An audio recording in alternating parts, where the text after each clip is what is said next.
আসসালামু আলাইকুম রহমতুল্লাহি ওয়া বারাকাতুহু। এই মুহূর্তে আমার আজকের এই ভিডিওটি দেশ এবং দেশের বাইরে বিশ্বের বিভিন্ন প্রান্ত থেকে যে বা যারা দেখছেন তাদের প্রতি আমার আন্তরিক শুভেচ্ছা ও অভিনন্দন জানিয়ে শুরু করছি। আমি মোহাম্মদ মিরাজুল ইসলাম, সিনিয়র সহকারী শিক্ষক চৌধুরী স্কুল অ্যান্ড কলেজ, পাশাপাশি সহপরিচালক হিসেবে দায়িত্ব পালন করছি স্কাইটাস technical school and BM college. সুপ্রিয় নবম দশম শ্রেণীর শিক্ষার্থীরা যারা বিশেষ করে বাণিজ্য বিভাগে অধ্যয়নরত আছে তাদের যে হিসাব বিজ্ঞান বিষয়ে ধারাবাহিক ক্লাস আমি নিতেছিলাম বা ধারাবাহিক ক্লাস আমি পরিচালনা করতেছিলাম, তারই ধারাবাহিকতা আজকে 6 নম্বর অঙ্ক, অর্থাৎ তোমাদের পাঠ্য বই অধ্যায় 2 লেনদেন অধ্যায় 6 নম্বর অঙ্ক।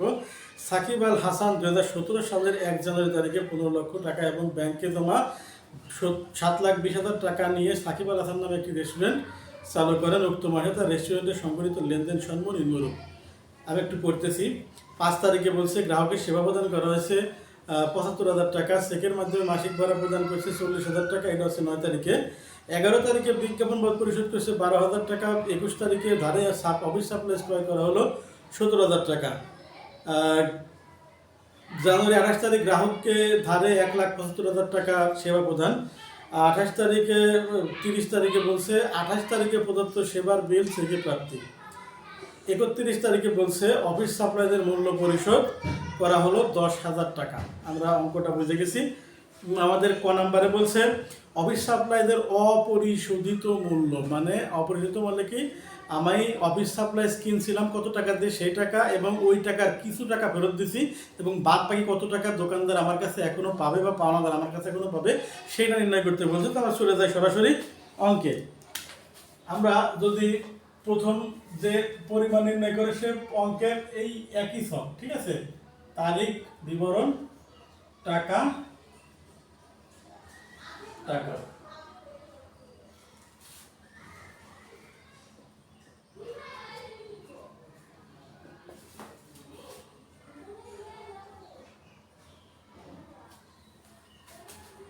ক নাম্বার শিরোনাম লিখতে হবে কি, অফিস সাপ্লাইজের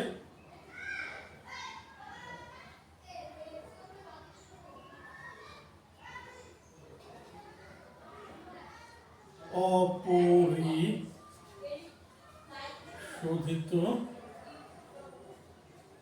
মূল্য নির্ণয়।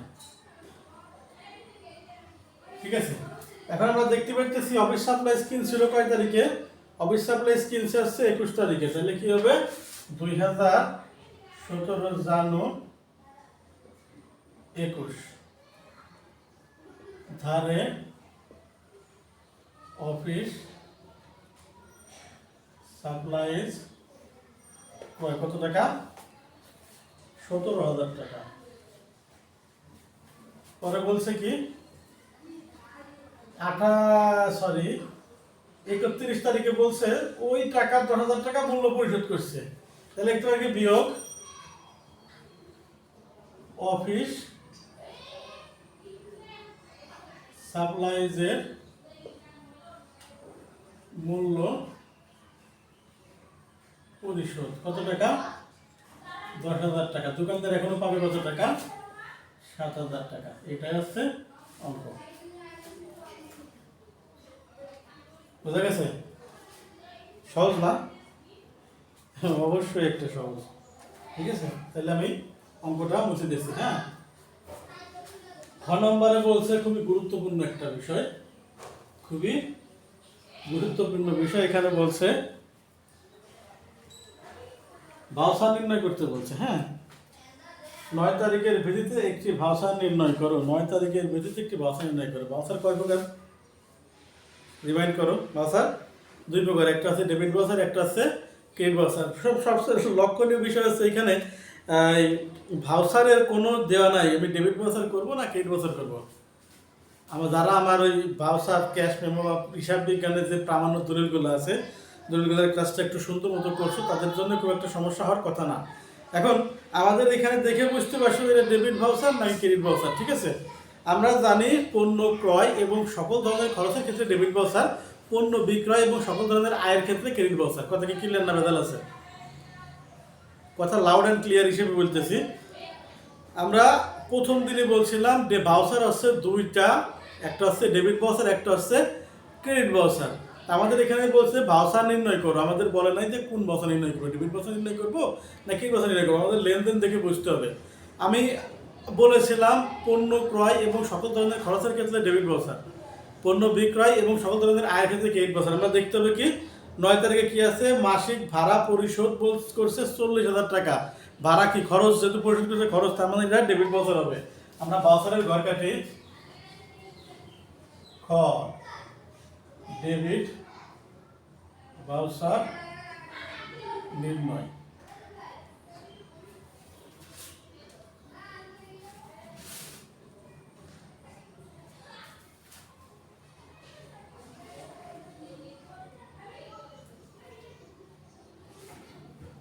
তারিখ, খরচের বিবরণ, টাকা। তারিখ, খরচের বিবরণ বা বিবরণ দিলে হইতো, টাকা। তারিখ, সরি তারিখ লেখা যাবে না, এটা লিখতে হবে ক্রমিক নাম। ঠিক আছে, এখানে লিখছে কি সাকিব আল হাসান,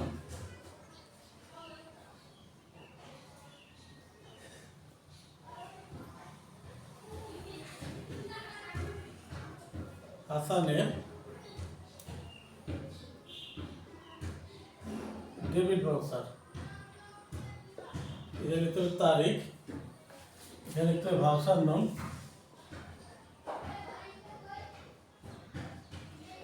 গ্রহীতার নাম, ঠিকানা। ঠিক আছে, গ্রহীতার নাম, ঠিকানা। এখানে যেহেতু গ্রহীতার নাম দেওয়া নাই, ভাউচার নাম দেওয়া নাই, কিছুই দিলাম না। এখন লিখতে হবে দেখি 1 ভাড়া পরিশোধ।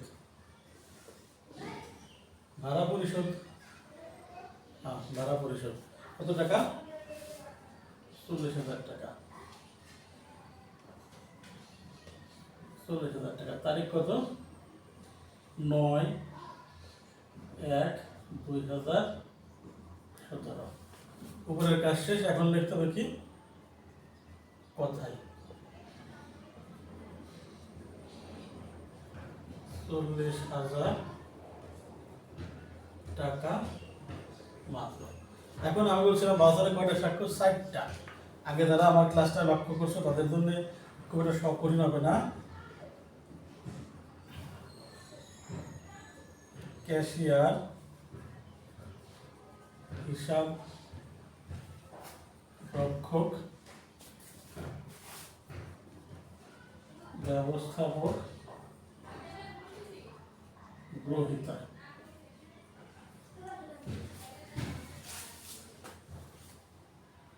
বিশেষ দ্রষ্টব্য দিলেও চলে, না দিলেও চলে, যেহেতু জায়গা আছে যাইতেই। ভুল ত্রুটি সংশোধন যোগ্য।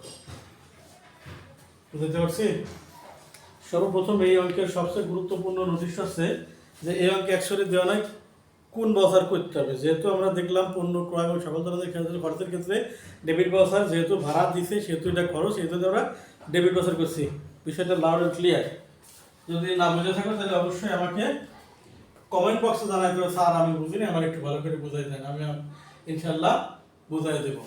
গ নম্বর দেখো, গ নম্বরে বলছে কি জানুয়ারি মাসের 1, 5, 11 ও 28 তারিখের লেনদেনের আর্থিক অবস্থার উপর লেনদেনের প্রভাব দেখাও। তার মানে করছে কি বিবরণী ছক করতে বলছে। বিবরণী ছক কালে করছিলাম একটা অঙ্ক, প্রতিনিধি করি।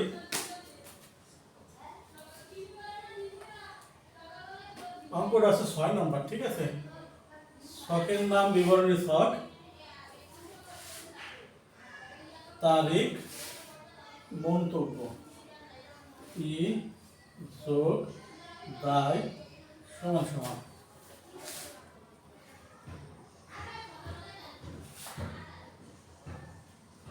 তারিখ ইকুয়াল সম্পদ সমান সমান এল ইকুয়াল দায় যোগ ই ইকুয়াল মালিকানা সত্য, সি প্লাস আর মাইনাস ইএক্স মাইনাস ডি। মন্তব্য। এখন আসো 1 তারিখে বলছে নগদ 15 লক্ষ টাকা, তারপরে নগদ টাকা বাড়ছে। নগদ কত? 15 লক্ষ। এবার ব্যাংক বলছে কত? ব্যাংক বলছে 7,20,000 টাকা। মোট মিলে 22,20,000 টাকা হচ্ছে মূলধন। 22,20,000 টাকা, এটা কি মূলধন? ঠিক আছে, এটা 2017 জানু 1। যাই হোক, আমার ভিডিওটা একটু বড় হয়ে যায়, যে জন্য আমি একটু তাড়াতাড়ি করার চেষ্টা করছি। যদি অঙ্ক কোনো জায়গায় বোঝায় সমস্যা থাকে অবশ্যই কমেন্ট বক্সে জানাবা, আমি সমাধান করার চেষ্টা করবো ইনশাআল্লাহ। তারপরে বলছে 5 তারিখ। 5 তারিখ বলছে গ্রাহকদের সেবা প্রদান। সেবা প্রদান করলে কি টাকা আসবে না যাবে? একটা রেস্টুরেন্টে কি দেয়? খাবার দেয়, খাবার দিয়ে টাকা পায় না নেয়? পায় না দেয় বলো? অবশ্যই পায়। তার মধ্যে নগদ টাকা বাড়ছে। নগদ পাইছে 75,000 টাকা, নগদ টাকা বাড়ছে 15,75,000 টাকা, 7,20,000 টাকা। এখন এই সেবা আয়, যেহেতু আয় তার মানে এটা 75,000 টাকা সেবা আয়। 22,95,000 টাকা। ক্লিয়ার? এখন বলছে 11 তারিখ। 11 তারিখ বলছে বিজ্ঞাপন বাবদ পরিশোধ করা হয়েছে। বিজ্ঞাপন পরিশোধ করছে 12,000 টাকা। যেহেতু পরিশোধ করে তার কি নগদ টাকা কমছে না বাড়ছে? অবশ্যই কমছে। 75 থেকে 12 চলে গেলে 63,000 টাকা। এইখানে কোনো কিছু যায় নাই, 7,20,000 টাকা। বিজ্ঞাপন যেহেতু খরচ, এখান থেকে খরচ বিয়োগ 22,83,000 টাকা। এটা কি বিজ্ঞাপন? ঠিক আছে, ক্লিয়ার? আমি দেখো একটা জিনিস লক্ষ্য করবা, যে এই ঘরে যদি টাকা আসে সেই ঘরে মন্তব্য লেখা লাগে, তারা বাদ বাকি কোনটারই মন্তব্য লেখা লাগে না। লাস্ট এটা হচ্ছে গ্রাহকদের ধারে 1,75,000 টাকা সেবা প্রদান। এখন সেবা যদি প্রদান করতে, সেবায় তো বাড়ছে 1,75,000 টাকা। 0,0,0,8 7 আছে, 7 আর 8 15 5 হাতে আমার 1 2 7 8 15 5 হাতে আমার 2 1 1 আর 1 2 2 এর 2 4 24,58,000। ঠিক আছে, 24,58,000। যেহেতু আমি এই টাকাটাকে পাইছি, পাই নাই, প্রাপ্য হিসাবে আছে। প্রাপ্য হিসাব আছে 1,75,000 টাকা। 15 63 72 00 1,75,000 টাকা।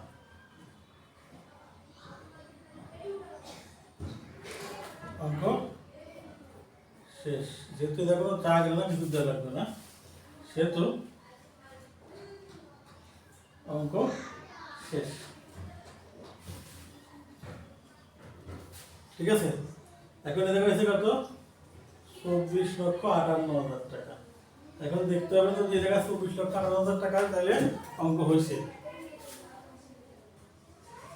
1 2 3 1 2 3 1 2 3, তার মানে 3টা শূন্য। 5 5 আর 3 8 7 9 9 আর 5 14 4 হাতে আমার 1।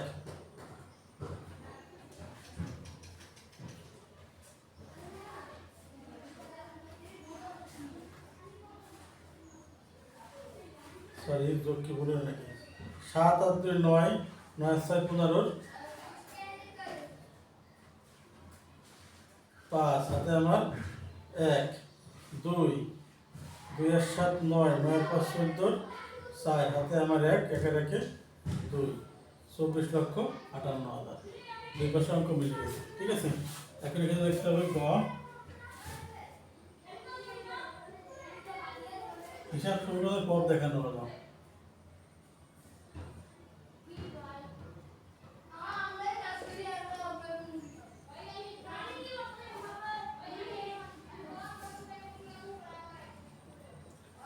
ক্লিয়ার?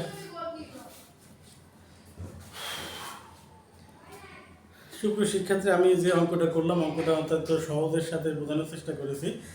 যারা এতক্ষণ ধরে আমার অঙ্কটা দেখতেছিল, যদি কোনো কনফিউশন থাকে আবারও টেনে পুনরায় দেখো।